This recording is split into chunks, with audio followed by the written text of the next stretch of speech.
Cierro los ojos. Estoy en la ruta, voy escuchando unos temones, me van cebando un mate. En el paisaje aparecen cultivos, alguna que otra vaca y unos chorizos blancos puestos en paralelo todos en el piso. No es la iniciación de una meditación guiada.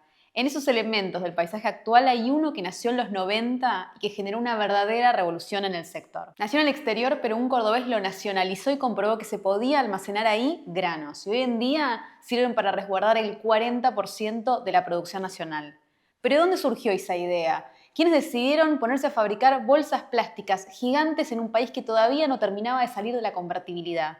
¿Y por qué se volvió un elemento tan pero tan político? Nos tomamos un momento para hablar del silo bolsa. Volver el tiempo atrás para entender cómo se vivieron las verdaderas revoluciones. Algunas más abruptas, otras que germinaron muy de a poco, pero todas con cambios que quedaron para siempre. Soy Sofía Celasco y de la mano de AgroLink te damos la bienvenida a Un Momento. En cada episodio nos detenemos ahí, en el momento exacto en el que la historia del agro empezó a escribir lo que hoy damos por hecho. Esos cilindros blancos que en muchas localidades del país forman tan parte del paisaje como un molino, un alambrado o una planta de girasol, tienen en verdad apenas 30 años. Hasta antes del silo bolsa, la cosecha viajaba en camiones hacia acopios o hacia el puerto para ser exportado y si no entraba en ese momento se pudría. Por eso los productores recibían un precio por su cosecha y no les quedaba otra que aceptarlo, porque si no lo colocaban ahí, no tenían dónde colocarlo. Hoy en cambio cerca del 40% de la producción nacional de granos, entre 50 y 55 millones de toneladas, se almacena en silobolsas. Así lo dijo Ricardo Bartosic, el especialista en poscosecha del INTA. Él es el sucesor de Cristiano Cassini, un técnico del INTA Manfredi en la provincia de Córdoba que trabajó para comprobar una hipótesis, que una bolsa herméticamente cerrada podía servir para almacenar y resguardar granos. Detrás de ese hallazgo hay una industria que mueve 550 millones de dólares anuales según la Bolsa de Comercio de Rosario y que exporta su tecnología a más de 50 países. Pero avancemos en un punto clave y quizás todavía más controversial, y es que el silo bolsa no nació en Argentina, no fue un invento local, eso es una leyenda y conviene que la desarmemos con honestidad. Porque más que un invento, lo que se dio es una innovación que terminó superando a todas sus versiones originales. El antecedente más viejo está en Alemania Occidental, a finales de los 60. Un grupo de agrónomos con el apellido Egenmüller a la cabeza había ideado un sistema para almacenar pasto cortado en el campo, lo que conocemos como silaje. Eso para alimentar animales y evitar que los productores tuvieran que invertir en construir silos de cemento. Eso funcionaba, pero hasta ahí. 10 años después, en 1978, un grupo de rancheros de Estados Unidos hizo suya esta idea y creó la empresa AGEVAG, y la hicieron a la norteamericana. Las bolsas eran más grandes y patentaron incluso embolsadoras un par de años después. En poco tiempo, la tecnología ya estaba disponible en Gran Bretaña. Hasta acá el silo bolsa era una solución forrajera, una bolsa para almacenar pasto. La verdad es que nadie se había puesto a preguntarse qué pasaría si usamos eso para almacenar granos secos. Y acá es donde va a entrar Argentina. Argentina en la historia del silo bolsa es el lugar de origen, es el lugar de nacimiento, es el lugar donde empezó la tecnología, donde empezó toda esta historia. La Argentina para el silo bolsa es todo. Es el lugar donde se desarrolló el producto a nivel mundial, es donde la tecnología se descubre para que después otros países utilicen nuestro sistema, nuestra tecnología. Volamos a Manfredi, a 70 kilómetros al sureste de Córdoba capital. Esa estación experimental del INTA local es una de las más antiguas del país y en los 90 se convirtió en un epicentro en innovación en poscosecha. Pero el contexto era un poco particular. El menemismo había disuelto la Junta Nacional de Granos en el marco de un paquete de medidas de regulación más amplias y los presupuestos del INTA estaban recortados. Es decir, que las estaciones experimentales tenían que lograr lazos con el sector privado para poder llevar adelante su innovación. Y eso, en el caso del silo bolsa, es exactamente lo que termina sucediendo. Cristiano Cassini había vuelto de un viaje a Mississippi a finales de los 80 y en una revista agronómica, según contó años después, había leído la experiencia de un grupo de agricultores que habían usado bolsas plásticas para almacenar sorgo. Era momento de probar. Junto a otros ingenieros como Mario Bragaccini, el coordinador del proyecto Precop de poscosecha, y Juan Carlos Rodríguez, empezaron a hacer ensayos. Primero lo hicieron con bolsas chicas, de unos 10 kilos, y después con la idea más clara avanzaron hasta el tamaño que conocemos hoy. 60 metros de largo, 9 pies de ancho y capacidad para almacenar 200 toneladas de grano. Era 1994-1995. Argentina todavía estaba en el 1 a 1. La soja transgénica no había sido aprobada, para eso teníamos que llegar a 1996.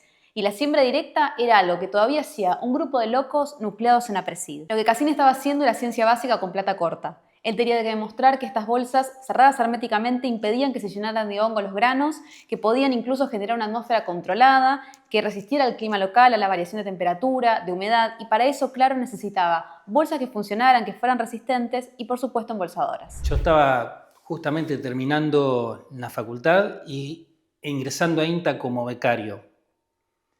Y había 2 lugares donde se comenzó a trabajar simultáneamente en Silobolsa. Uno fue Balcarce, la experimental de Balcarce, y otro la experimental de Manfredi, en Córdoba.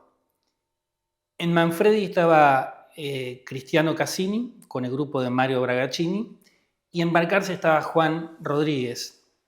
Y yo fui becario de Juan Rodríguez, que era un especialista en post cosecha de granos. No es que hubo una decisión programática, es decir, esta es una tecnología importante, vamos a trabajar desde el INTA y va a haber 2 lugares donde se va a empezar a trabajar, sino que se dio de manera espontánea y natural y por necesidades particulares en el sector productivo en cada uno de esos lugares. Entonces, en ese momento, fines de los 90, yo recién entraba al INTA como becario de Juan Rodríguez, no lo conocía a Cristiano Cassini hasta el momento y empezamos a trabajar en ese momento en la tecnología de Silobolsa a través de una empresa local que se llama Martínez y Stanek de Tandil, que nos queda ahí cerquita, y de IPESA.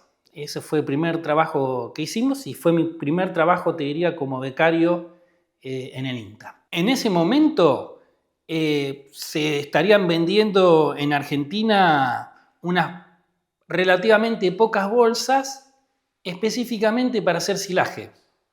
No tenía el desarrollo que tiene ahora o que la conocemos ahora, que es para almacenar grano seco, grano para comercializar. Entonces, no, yo creo que ni yo ni nadie se imaginaba el boom que fue el Silobolsa y el impacto que terminó teniendo en el sistema productivo, ¿no? Acá entran los otros protagonistas de esta historia. Bajemos a Tandil, al sur de la provincia de Buenos Aires. Año 1983. La firma Martínez y Stanek, o M&S para los amigos, abre sus puertas en el parque industrial y comienza a fabricar maquinaria. Eran los 90. Uno de sus directivos, Carlos Martínez, viaja a Colorado, en Estados Unidos, a ver un feedlot. Y lo que nota es que se usan bolsas para guardar grano y después alimentar al ganado. Así que vuelve al país con esa idea para poder hacerla en Argentina. En 1993, la empresa desarrolla el primer sistema para embolsar grano húmedo y tan solo 4 años después hacen lo mismo pero con el grano seco. Esa fue la verdadera revolución y patentaron su desarrollo. Había muchos problemas de acopios que habían quebrado, entonces el productor había entregado la mercadería al acopio y había obtenido un papel que decía vale por tantas toneladas de maíz de tal calidad. Y resulta que el acopio quebró, entonces se encontró con que ese papel que le habían dado no valía nada, pero entonces no quería entregarlo a los acopios, pero la historia recurrente de nuestro país, ¿no? Obtener financiación para instalar una planta de acopio de silos convencional era muy difícil o prácticamente imposible, entonces no tenían muchas alternativas y ahí es donde el Silobolsa empezó a sonar como una, digamos, bueno, ¿por qué si acá metemos grano húmedo y funciona no podemos probar meter grano seco y a ver qué pasa? ¿Sí? Y lo empezaron los productores a hacer y a nosotros nos llegó la información y nos invitaron a sumarnos a validar esa información o ese uso de la tecnología. La tecnología de Silobolsa, esa que era para almacenar grano húmedo, para hacer ensilado. Entonces fue como tantas otras tecnologías que a veces le llegan al INTA para validar y que vos con entusiasmo te sumás sin saber en realidad si eso va a tener una explosión o un uso realmente masivo, que después nos terminó pasando por arriba a todos, ¿no? Ahora, M&S pudiera fabricar la mejor embolsadora del mundo, pero sin una bolsa ideal y que fuera resistente, no había tal sistema. Y acá es donde va a entrar la familia Claas. El bahiense Zacarías Claas creó IPESA en los años 60, Industrias Plásticas de Extrusión Sociedad Anónima, y abre una planta de producción en Buenos Aires, ¿Para qué? Para hacer bolsas de consorcio, cubreparvas, mantas. Entre 1977 y 1978 es donde se da la verdadera revolución, porque aprovecha el sistema de promoción industrial de Tierra del Fuego, sí, la famosa ley 19640 de los televisores, de los celulares, y abre su planta en Río Grande, en la provincia de Tierra del Fuego. Es así que cuando los del INTA Manfredi salieron a buscar proveedoras de bolsas que fueran grandes, herméticas, resistentes al agua, a la radiación solar, IPESA ya estaba lista. IPESA fundó Zacarías Class, que es mi padre, en los años 60, en un poco de inquietud con productos plásticos, hacer tecnologías y desarrollos para la industria, el comercio y la agricultura. ¿Cómo se mete IPESA específicamente en el rubro agropecuario? IPESA hace 60 años es proveedor exclusivo de la Serenísima. El abastecimiento de lácteo, de leche, es cíclico. Cuando hay poco pasto para el ganado, producen poca leche. Bueno, entonces nuestro producto principal era en base ese y tuvimos que desarrollar un producto para que el ganado pueda comer más y pueda producir más leche en forma continua durante todo el año. Y bueno, ahí fue donde mi padre vio el producto y bueno, se desarrolló la bolsa de silo para ganadería. Y de ahí se logró la mayor producción de sachet de leche, porque era la mayor producción de ganado. Y un día dijo, ¿y por qué no cereales adentro? Y mirá, cereal es algo complicado. No, va a funcionar. Bueno, trabajando junto con el INTA, desarrollando y con fabricantes metalmecánicos para armar todo el producto, funcionó. Hoy el silo bolsa es un sistema productivo, no sé si no es el desarrollo tecnológico más importante de la historia agropecuaria, pero es un desarrollo hoy desde Argentina para todo el mundo. Las bolsas que terminaron desarrollando son una obra de ingeniería en sí misma. Un producto tricapa de polietileno extrusado. Un exterior que es blanca, que tiene dióxido de titanio y capacidad para reflejar los rayos UV. Una interna que le aporta resistencia mecánica.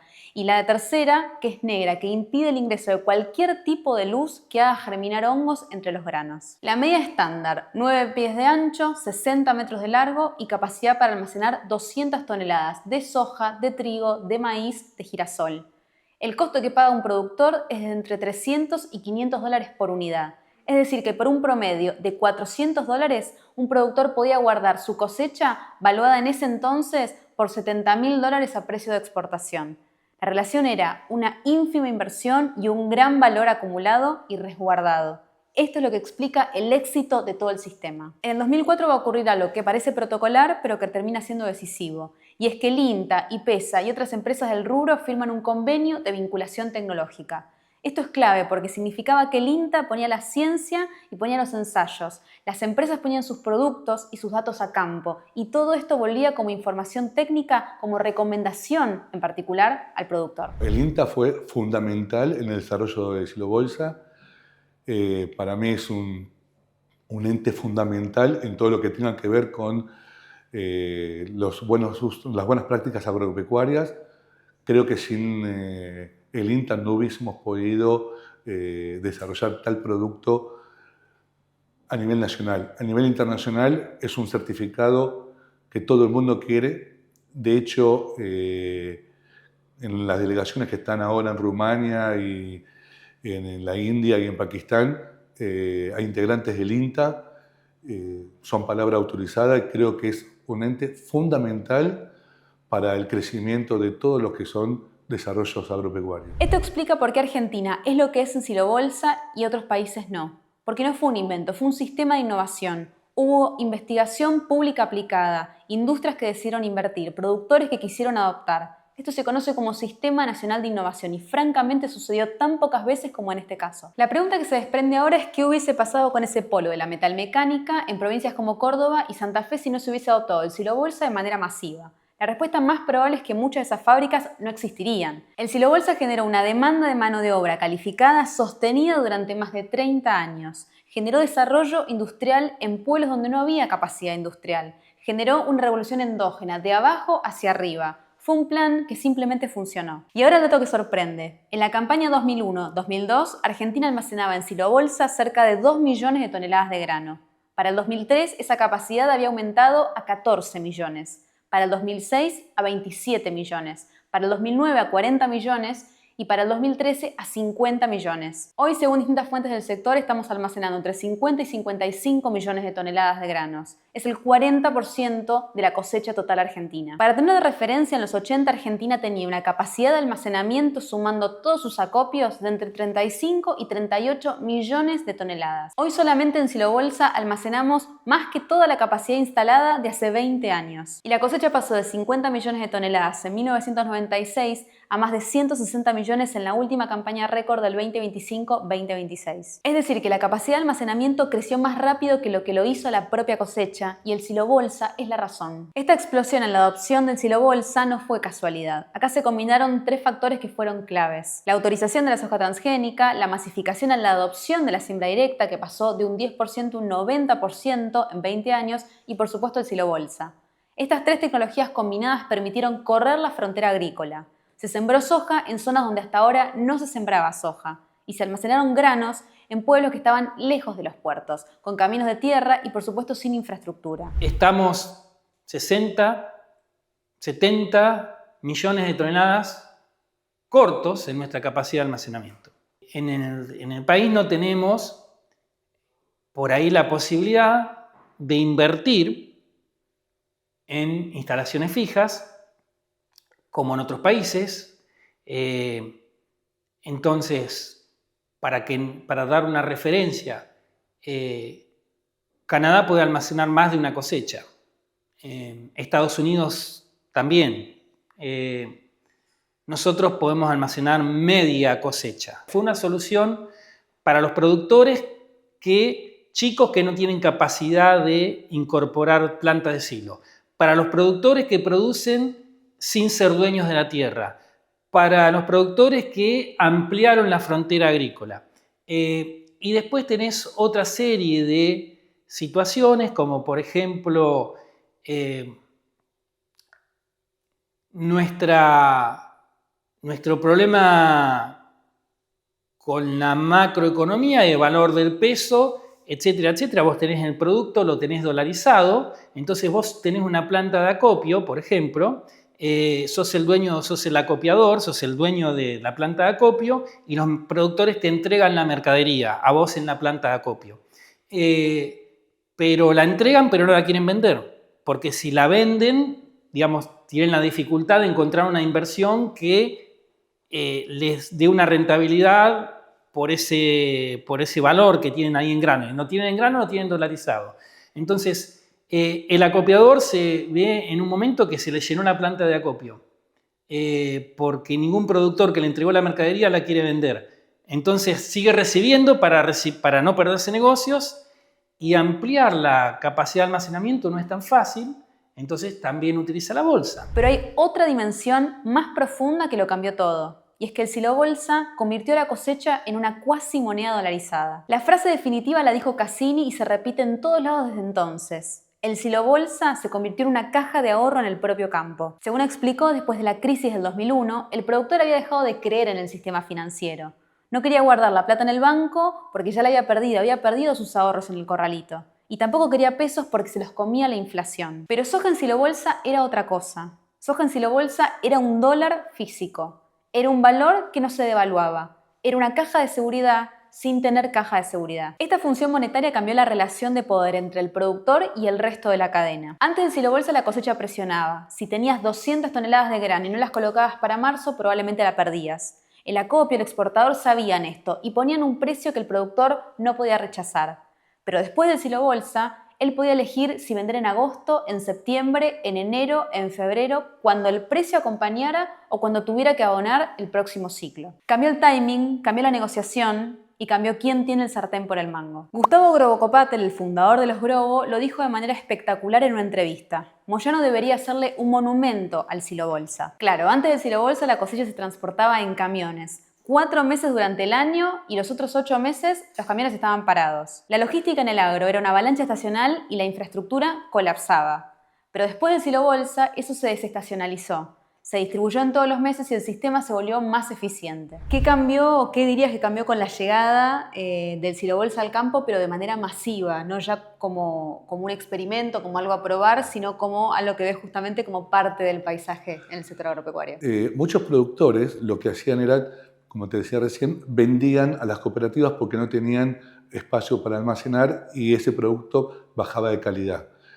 Y como decimos, el boca a boca, bueno, acá es la comparativa, si esta persona tiene esto, yo quiero lo mismo para mejorar mi producción.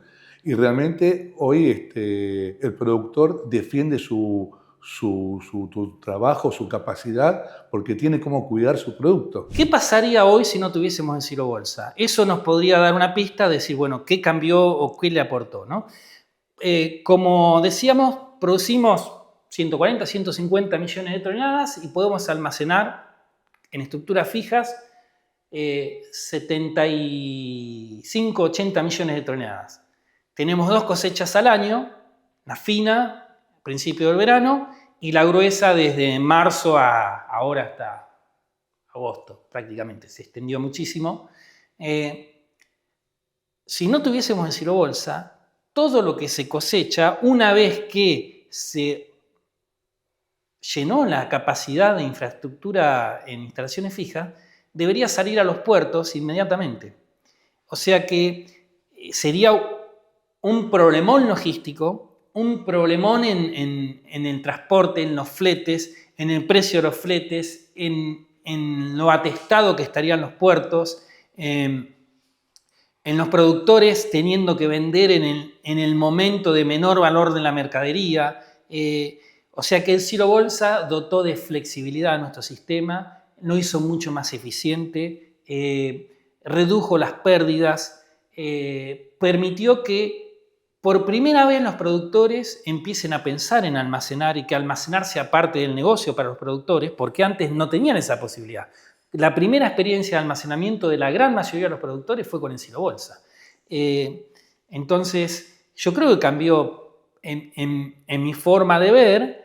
El Silobolsa es uno de los hitos de la agricultura en nuestro país, junto con la siembra directa, junto con la mecanización, junto con la aparición de los híbridos. Es uno de los hitos claramente por la revolución que tuvo para el sistema productivo, ¿no? ¿Cómo fue el correlato de alguna manera de esa adopción masiva con el crecimiento de la empresa? ¿La empresa creció de golpe o cómo fue acompañando justamente ese desarrollo? Fue un paralelismo inigualable porque la demanda fue increíble, dado que es un producto muy noble, muy sencillo y aparte es muy barato y bueno, y todos lo querían adaptar.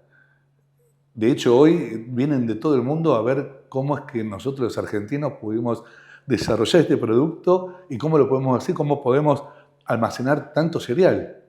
Entonces fue un crecimiento exponencial. Arrancamos de una bolsa de silo de prueba y este año estamos produciendo 700.000 bolsas y tenemos capacidad para 1 millón de bolsas y tenemos una nueva planta productiva que está por arrancar los últimos días del año. En el medio hubo que hacer muchas inversiones, transformar la empresa, transformarnos nosotros, porque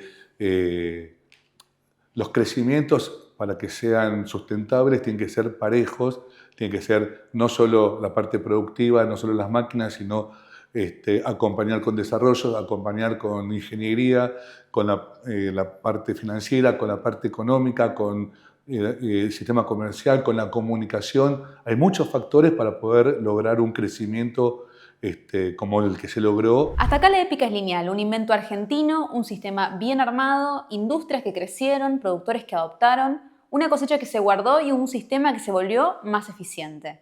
Pero lo que sus creadores no habían dimensionado es que se podía volver un actor político. Vamos a contarlo brevemente. 11 de marzo de 2008.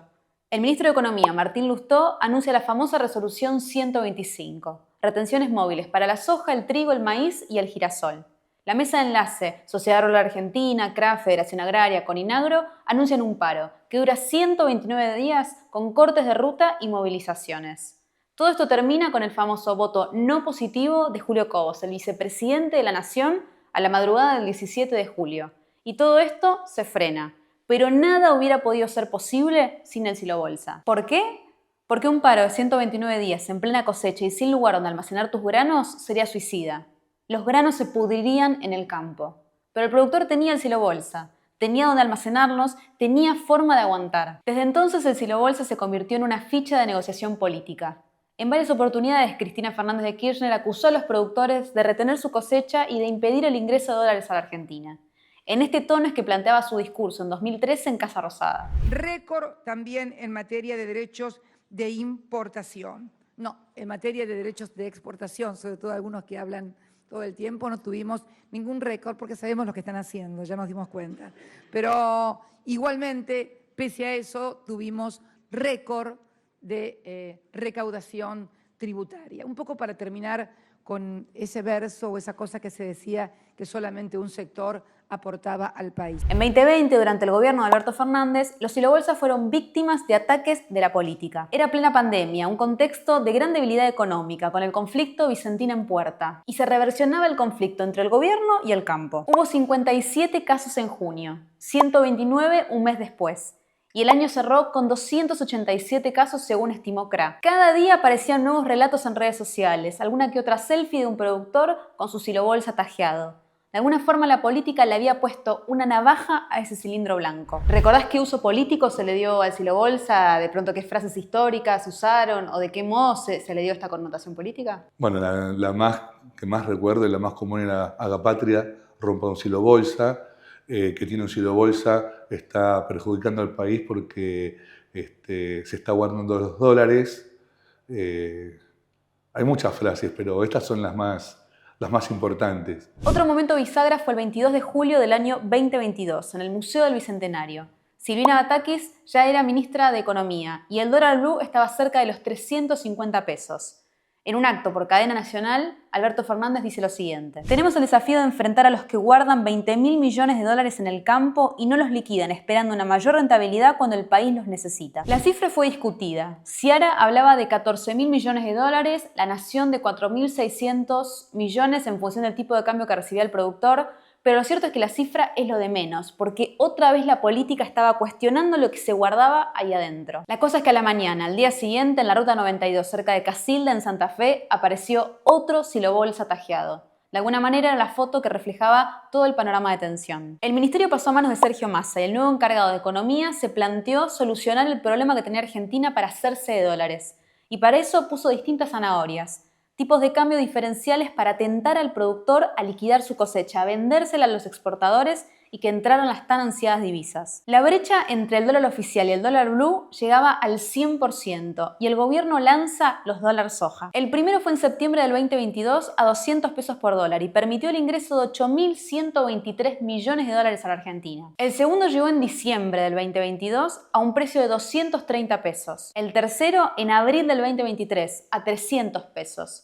Y el cuarto entre las elecciones de las PASO y las generales de ese año. Pero acá ya se incorporaban otros mecanismos, una mezcla de dólar oficial y contado con liquidación.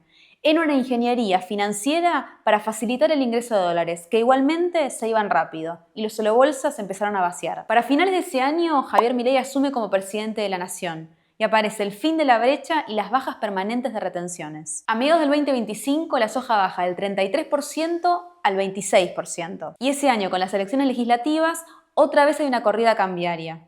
El gobierno anuncia retenciones cero por un mes o hasta poder reunir 7.000 millones de dólares, lo que ocurre primero. Y eso duró apenas 3 días. Otra vez la apuesta era sacar los granos de ese cilindro blanco. Meses después, las retenciones volvieron a bajar, pero esta vez al 24%. Si las retenciones siguen bajando, la función política del silobolsa puede cambiar, pero no así su dimensión económica, porque siempre va a representar una reserva de valor, a sabiendas de que la inflación y la inestabilidad cambiaria no son algo que se resuelven por decreto. La silobolsa termina convirtiéndose de alguna manera en un actor político. ¿Vos te imaginabas que eso podía suceder? No, nosotros como familia y como empresa no estamos con la política, no somos políticos, nos dedicamos a nuestro trabajo y a nuestra familia como todos.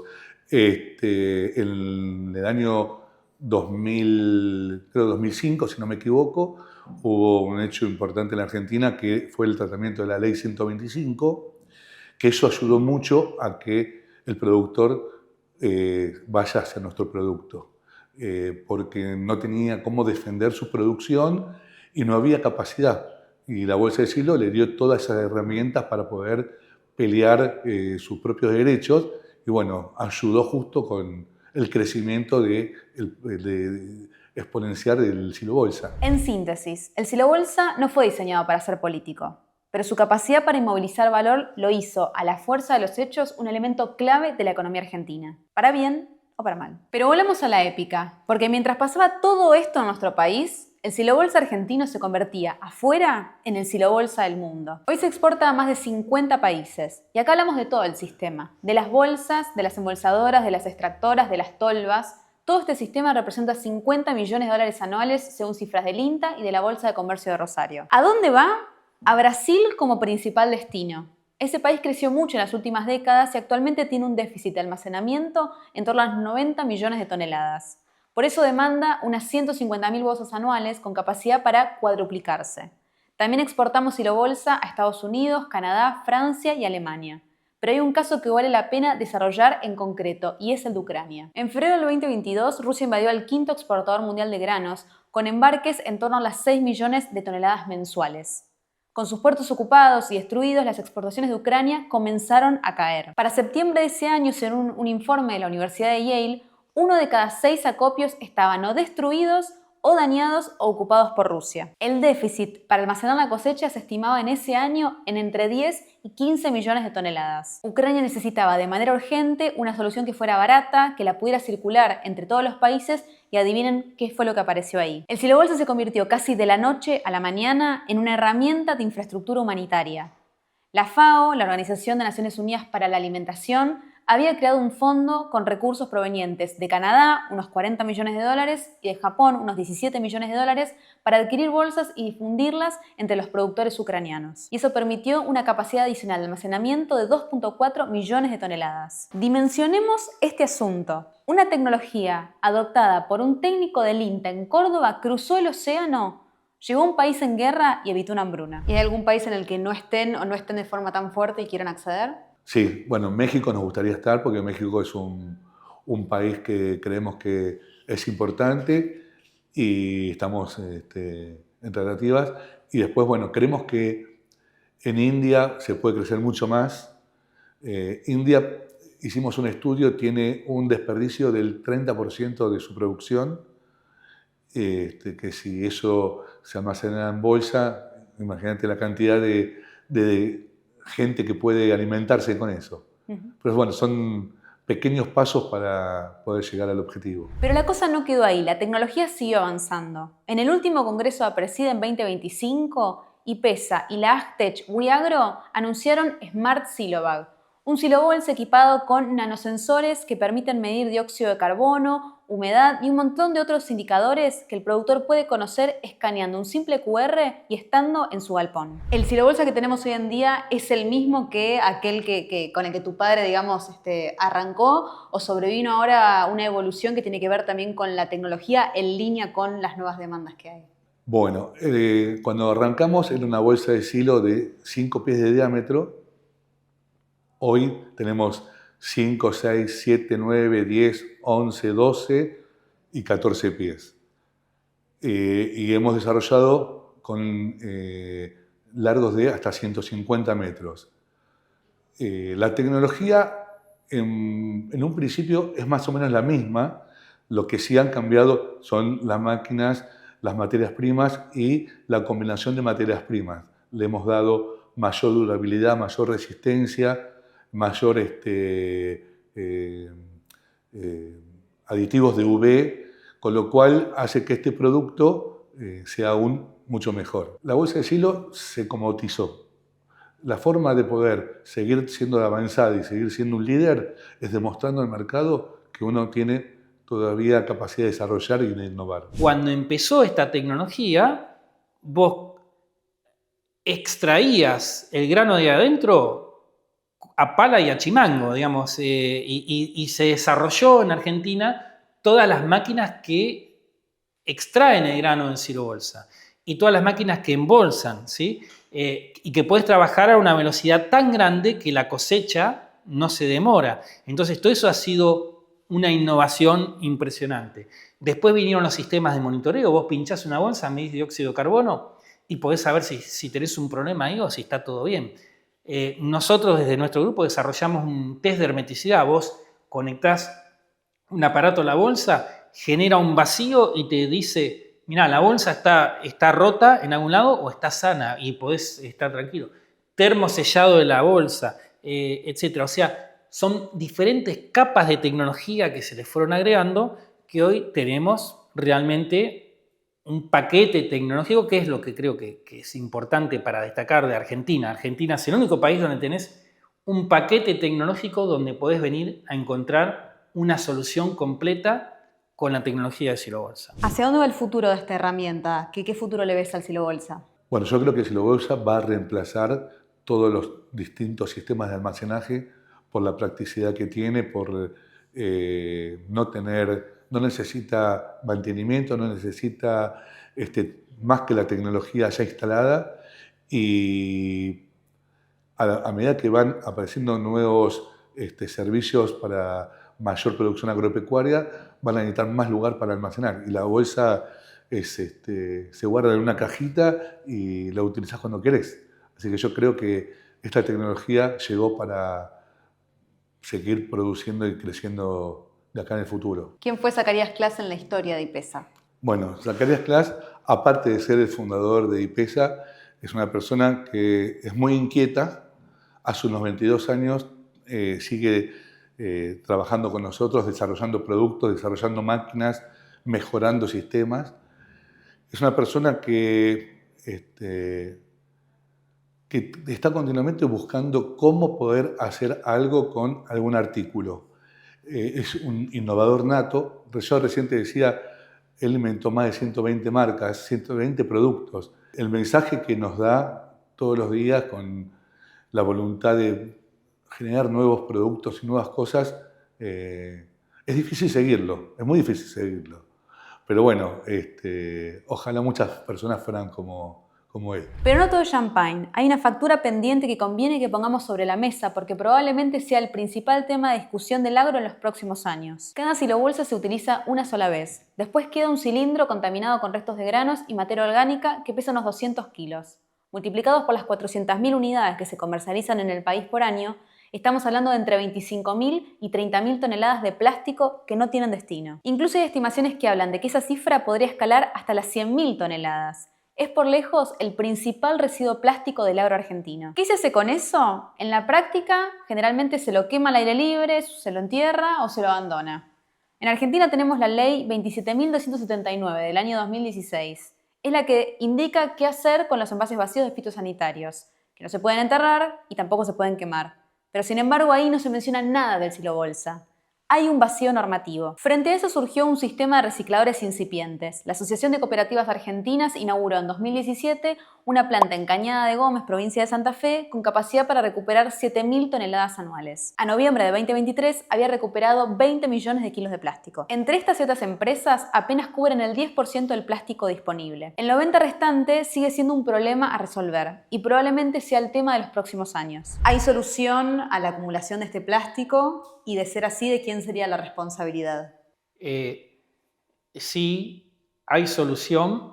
El plástico del Silo Bolsa es un plástico de buena calidad para reciclar. No es como un bidón de un agroquímico que vos tenés que hacer un tratamiento en particular o destinarlo porque tiene obviamente residuos de sustancias tóxicas, no tiene absolutamente ningún problema de esos. Sí tiene dificultades o desafíos, que es la atomización del uso de la bolsa, ¿no? Vos tenés bolsas, una cosa es reciclar en un acopio o en una industria donde vos tenés, no sé, 100, 200 bolsas que se usan en un lugar particular, y otra cosa es reciclarla de campos que están muy separados, donde por ahí la energía, combustible que vos gastás en ir a buscar las bolsas y todo eso, es prácticamente el mismo valor que el valor del reciclado, ¿no? Nosotros cuando empezamos a fabricar las bolsas de silo y vimos el potencial que teníamos, desarrollamos 2 plantas de reciclado de bolsas de silo que hoy las cedimos a productores para que puedan hacer el ciclo de reciclado. Firmemente creemos que el sistema ambiental es muy importante, pero también creemos que la mala información sobre los plásticos hace un daño tremendo a todo el sistema medioambiental. El plástico es una herramienta inmensa, es un producto que es el único producto de todos los que están en el mercado, a diferencia del papel, del vidrio, del metal, que es 100% reciclable y reutilizable, tal vez para otros productos, pero se manifiesta eso. Y creemos que lo que contamina el medio ambiente somos nosotros los seres humanos que tiramos el plástico en lugares no adecuados. Lo tiramos en mares, en ríos, en la calle, en lugar de una buena disposición final. Ojalá todos tengan conciencia, lo podamos colocar en algún lugar para reciclar. Toda la cadena de uso se beneficia, toda la cadena de uso debería aportar a la solución. Cuando nosotros nos invitan a dar charlas o participar en eventos relacionados a Silo Bolsa en otras partes del mundo, siempre sugerimos pongan en la agenda el tema reciclado, pónganlo desde entrada, pónganlo de primer momento, porque el sistema cierra cuando esa parte también cierra, ¿no? para un país. Yo creo también para nosotros como país que exporta esta tecnología, también tenemos una responsabilidad de llevar una solución completa, ¿no? Y por eso nos preocupamos. Acá hay ejemplos, hay empresas que reciclan, que te dan un certificado de disposición final, etcétera, etcétera. O sea, si vos querés hacer las cosas bien, podés hacerlas acá. Yo creo que eso también es algo para transmitir hacia afuera. La épica del Silo Bolsa es la épica de un sistema. No es la épica de un invento ni de una eureka. Cassini lo dijo siempre. No fue un invento, fue una innovación. Y acá la clave estuvo en la difusión, en hacer algo que cambiara cómo se hacían las cosas. Acá hubo técnicos del INTA dispuestos a innovar, empresas que probaron, que se sumaron, otras que empujaron el clúster de la metalmecánica, contratistas que usaron esto para embolsar campo a campo y productores que no dudaron en apostar y en emplearlo. Yo creo que va a crecer más en tanto y en cuanto crezca el volumen de nuestra producción. Es posible que si la situación económica macro se estabiliza y los créditos se hacen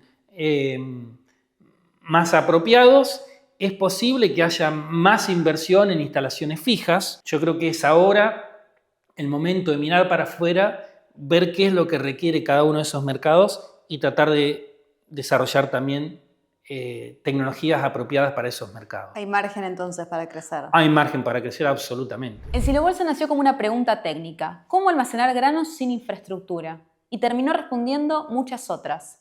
¿Cómo extender la frontera agrícola? ¿Cómo guardar valor en una economía que es bimonetaria? ¿Cómo salvar un país de una hambruna? ¿Cómo industrializar pueblos del interior? ¿Cómo generar empleo metalmecánico calificado durante 30 años en lugares donde no había industria? Y también cómo dejar plástico tirado por la pampa. Es, a fin de cuentas, un invento argentino, con todas sus virtudes y con todas las contradicciones del país que lo vio nacer. No más preguntas, señor juez. Este fue un nuevo episodio de Un Momento. Te invito a que te suscribas al canal AgroLink, activa la campanita para enterarte cuándo va a haber más episodios y nos vemos en el próximo. Chau.